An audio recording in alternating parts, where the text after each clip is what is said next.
आप सभी जानते ही होंगे कि पांडव वनवास में गए थे। एक बार वे द्वैत वन से काम्यक वन में निवास कर रहे थे।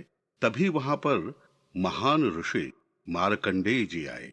युधिष्ठिर के पूछने पर उन्होंने एक अद्भुत लीला का वर्णन किया और जगत की उत्पत्ति और प्रलय आदि के बारे में एक अद्भुत जानकारी दी। इस लीला को जानने के लिए इस कथा को अवश्य सुने। आपको विस्मय के साथ साथ एक अनूठा अनुभव भी होगा।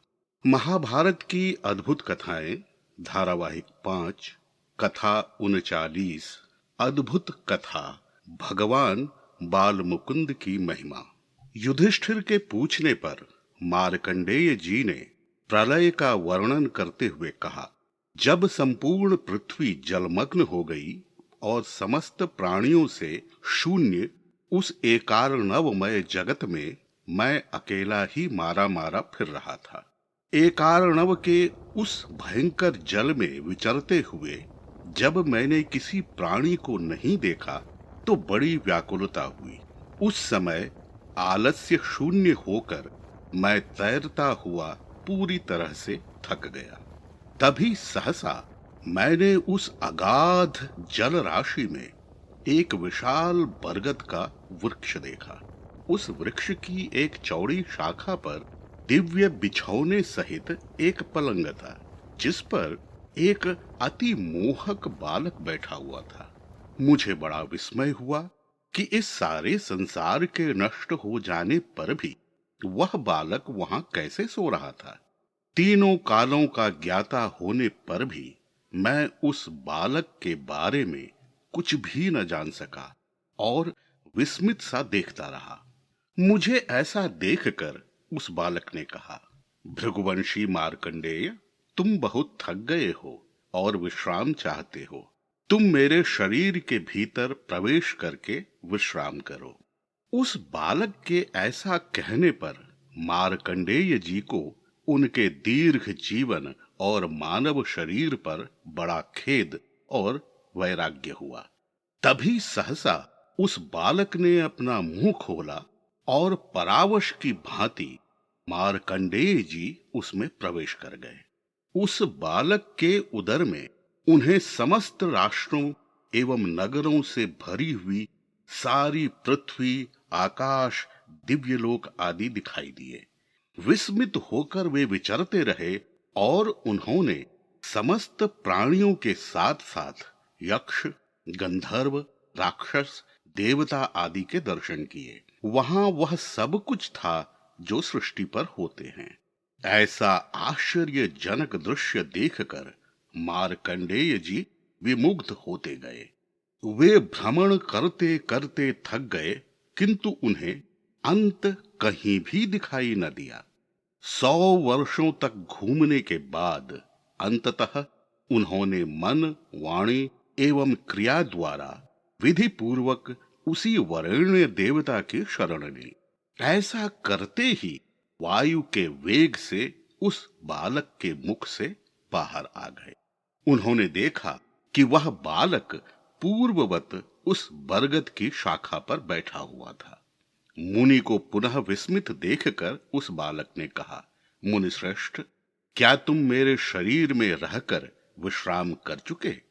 मार्कंडेय जी अभी कुछ बोलते कि उन्हें एक नवीन दृष्टि की अनुभूति हुई कि जैसे वे माया से मुक्त और सचेत हो गए हों।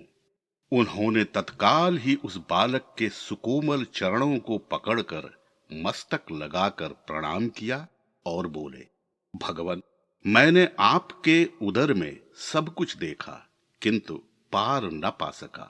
महाप्रभु, अपनी अभिलाषा न होने पर भी मात्र आपकी इच्छा से बाहर निकल पाया। हे कमल नयन, आप कौन हैं? मेरी भ्रमित बुद्धि का नाश करें।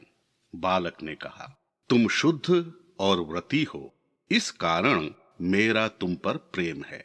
मेरा साक्षात्कार सुलभ नहीं होता। सुनो, पूर्व काल में मैंने जल का नाम नारा रखा था।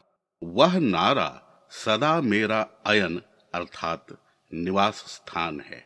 अतः मैं नारायण नाम से विख्यात हूँ।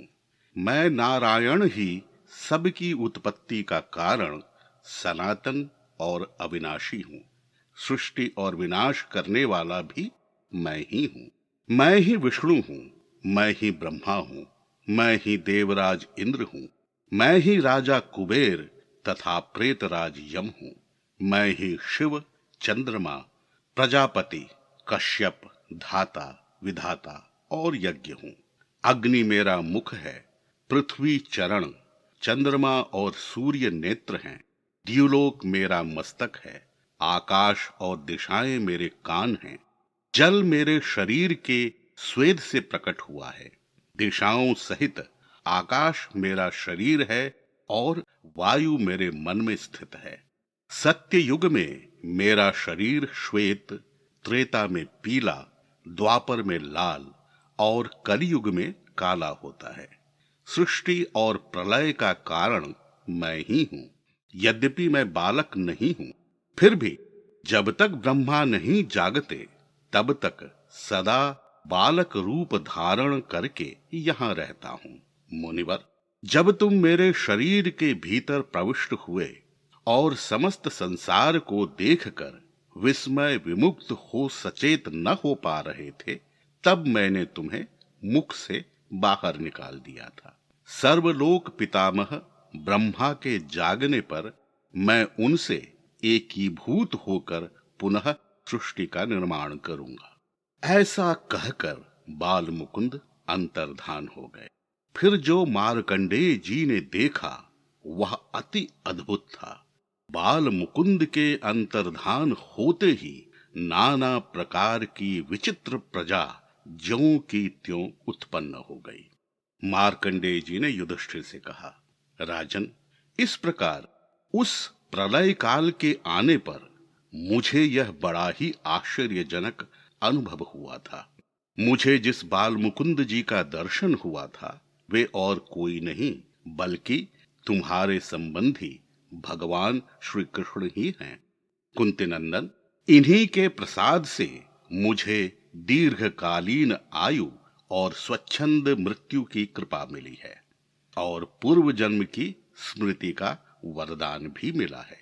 मुनि के ऐसा कहने पर पांडवों ने द्रौपदी सहित उठकर भगवान श्री कृष्ण के चरणों में प्रणाम किया तो उन्होंने सभी को मधुर सांत्वना पूर्ण वचनों द्वारा आश्वासन दिया। मित्रों, कथा कैसी लगी अपने विचार अवश्य रखें। मिलते हैं एक और अद्भुत कथा के साथ। तब तक आप सुखी और सानंद रहें। जय श्री कृष्ण।